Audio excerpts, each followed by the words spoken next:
And guys, we are honoring Kobe Bryant all day today. You can see the set, you can see everything else. We'll have some special guests coming up throughout the show, including some amazing Mamba memories. Right now, though, it's time to play one of our favorite games here on The Jumps. Oh, yes, you know it. Something, nothing, or everything. First, Adrian Wojnarowski reporting NBA and players are negotiating the possibility of an all-star game on March 7th in Atlanta.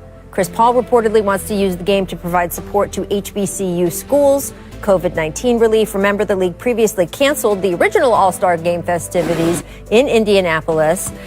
Matt, do you think the NBA, considering bringing back an All-Star Game in a pandemic, is something, nothing, or everything? I think it's everything. I think they'll keep, obviously, safety first. And with Chris Paul, the head of the Players Association, he's always thinking ahead. So obviously, it's a great cause for the HBCUs and the COVID relief, but also for the guys that it could be their last or someone's first. You know what I mean? So you never want to take those moments away. Some people are never fortunate enough to make it. So I agree. Obviously, keeping safety first is at the utmost. But, the fans love it. And the games themselves have been so amazing lately.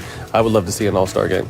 I totally agree with Matt. This is everything. And I think the one thing that it really is going to be impressive if they're able to do anything for the HBCUs, because I know this is a passion of Chris Paul's, and for the NBA to step up, especially during this time of Black Lives Matter movement, it'll be the perfect platform for you to just say, hey, look at us. This is what's going on in the country still, but we want to show our support for the HBCU and, more importantly, for the COVID-19 people who are supporting that and helping out with that. And the fact that it's in Atlanta, the blackest city, the black city of the United States. I love Atlanta, you know what I mean? So it's a perfect setting, and like I said, for the reasons, that Chris Paul laid out, I think it's a great idea. I mean, Chris's support, of the HBCU movement and sort of what he's done to bring attention to, hey, it's not just these universities are here, or the support they should get, but young athletes, guys from his AAU program directing them toward those schools has been really amazing.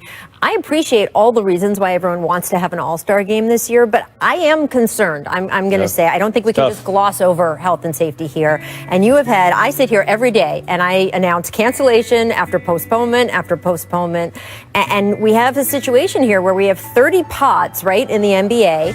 And those pods in, say, the 2-week period, somebody may be exposed to COVID, is kind of what we look at, 10 days to whatever. They may interact with 1, 2, 3, 4 other pods, in games that they play. And we've seen the reaction of that, The Wizards, who got something maybe after contact with the Celtics, and then it knocks out their schedule, and then it knocks out someone else's schedule. That's when you're only mixing 3 or 4 pods in any given 10 to 14 day period. What happens when you are taking 20 guys, 24 guys from 20 different pods, putting them all together with no quarantine on the way in or on the way out, because the All-Star break is only 5 days, sticking them together in Atlanta, which, as you note, is a city that guys like. Are you telling them they have to stay locked in their hotel rooms the whole time? Or are you telling them they can't interact with anybody? The logistics will be tough, I think. You're telling people they can't exchange jerseys or have handshakes or hugs because they're coming 2 separate pods, between teams.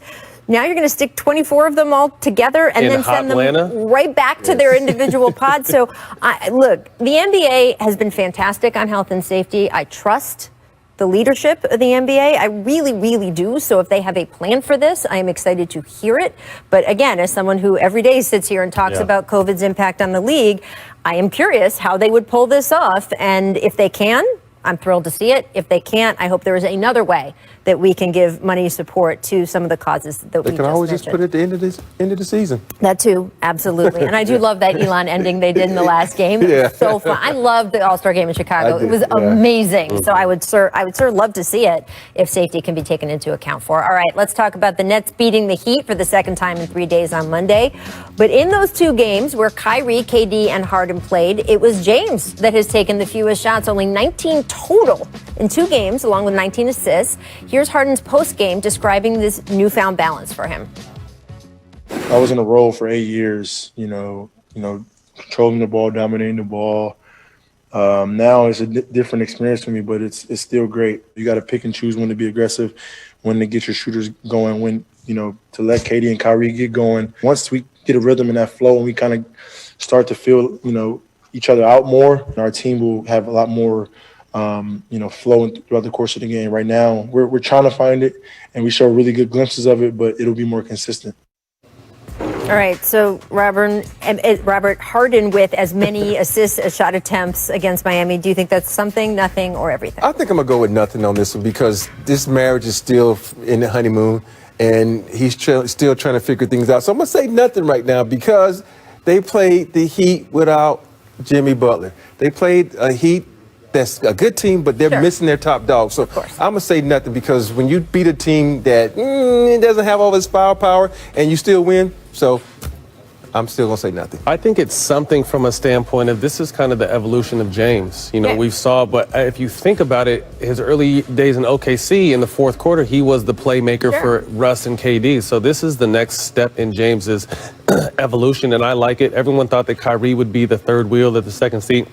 Kyrie's moved to the scoring two guard in honor of Kobe. He's a scoring two guard. We know what KD does. So James is able to get everyone else going, but also get his shot at any other time. And like I said, I just think that's an evolution of him.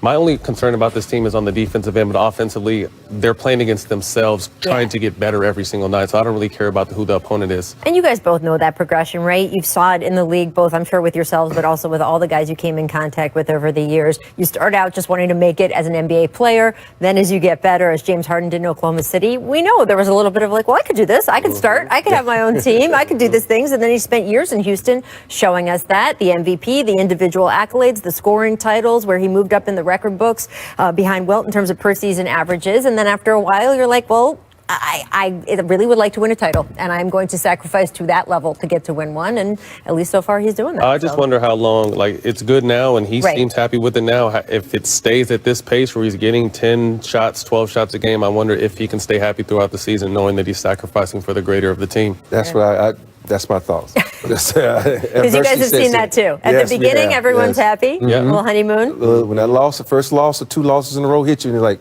hey, what about me? We'll see. We'll find out. I now want to get to some very, very good news. The Pacers announced today Karis LeVert underwent successful surgery to treat renal cell carcinoma that was on his left kidney. That was first detected during a physical when Karis was traded to Indiana from Brooklyn.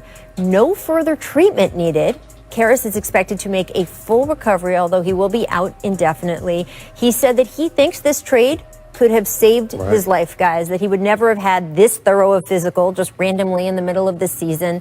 And this kind of cancer can spread quickly. So it's pretty remarkable, and certainly remarkable of the Pacers to say they found this out and they didn't void the trade. They said, we believe in him. We want to keep him. We know he will eventually be healthy, and we want him on the team. Yeah, praying for him and his family right now. Cancer's no joke. I lost my mom to it. So this trade was a blessing in disguise for him. Yeah, it's a huge blessing because think about it. When you get traded to someone, they're going to do it in-depth physical. Different. And it's so happy they did it because he was playing and putting up numbers in Jersey. So it was a blessing in disguise. I'm so happy that he's going to be fine and he can get back on the court and showing us the very talented athlete that he is. Yes, congratulations to him and his family. We are, as Matt says, thinking of him. All right, coming up, a man who played against Kobe in the NBA 37 times. Zach Randolph joins the Jump to talk his memories of Kobe and the inspiration he provided to Zebo as a father. Stick with us. Oh yeah, his daughter played with G. Here's what the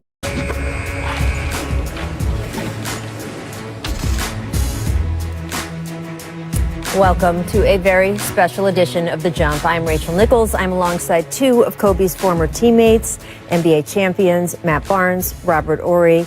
Today we are celebrating the legacy of Kobe Bryant, who of course 1 year ago today died tragically along with his daughter Gianna and 7 others. And coming up on the show, we are going to have a number of people who are part of Kobe and Gianna's lives joining us, plus numerous current NBA stars reflecting on the first time they faced Kobe in a game. We've been working on this project for weeks. We cannot wait to share it with you. But first, there was no one like him.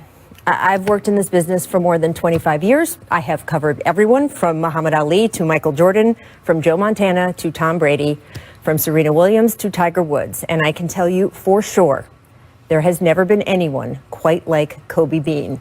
He could burn with intensity 1 minute and make mischief the next. He was wildly creative, but at the same time, maddeningly precise. He was not perfect. He had flaws. He did things that he would come to deeply regret, but he also understood that what you did next, how you move forward, that mattered deeply. And he made the absolute most of every minute, every day, every year that he was with us. I actually saw him not that long before he died, and I remember so clearly that day how we were joking about having crossed the threshold of having known each other for more than half our lives, and what that meant about how old we had both gotten. Of course, now, all I can think about is how young he was when he was taken from us. How young that sweet, funny, smart, talented girl was, and what a tragedy it is for the family that was left behind.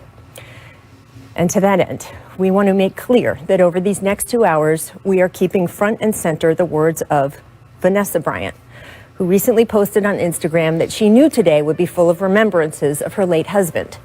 She wrote, quote, "I want to thank everyone that has handled their media coverage respectfully. To everyone else, please reconsider your news story and look at your footage through the eyes of their children, spouse, parents, siblings, and family. Celebrate their lives, not the day they lost them." So that is what we are going to do today. We are going to celebrate the extraordinary. And we're not the only ones. Last night, Kyrie Irving arrived at his game wearing a Kobe number 8 jersey. And he told the cameraman, "You know who I'm rocking tonight." Robert, Matt, I know this day has been on the calendar. You knew it was coming.